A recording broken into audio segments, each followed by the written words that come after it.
Ang amoy sa politika. Sa politika ngayon, parang may nagutot sa loob ng isang kwarto. Lahat nagtuturuan. Si BBM yan. Hindi. Duterte yan. Amoy na amoy. Siguradong may baho. Pero sandali lang. Ang amoy ay hindi pa ebidensya.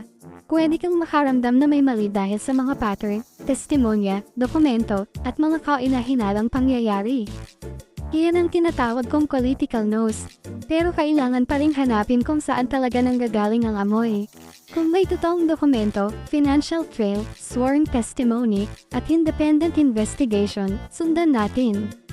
Kung puro parinig, edited video, AI video, malita, at blogger na galit, teka muna. Baka hindi naman sa inaakusahan nanggagaling ang amoy. Baka sa mikropono. At may isa pang rule.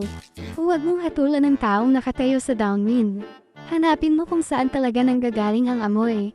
Kaya sa BBM, Romualdez, Duterte, Sara, pare-pareho lang ang rule. Amoy, sige, imbestigahan.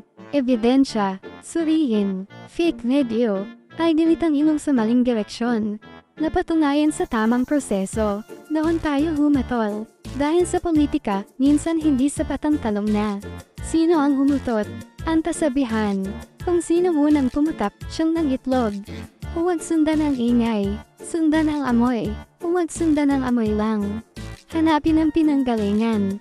At kung galing sa mikropono, baka propaganda ang utot. Tayo naman ay nakikiamoy lang.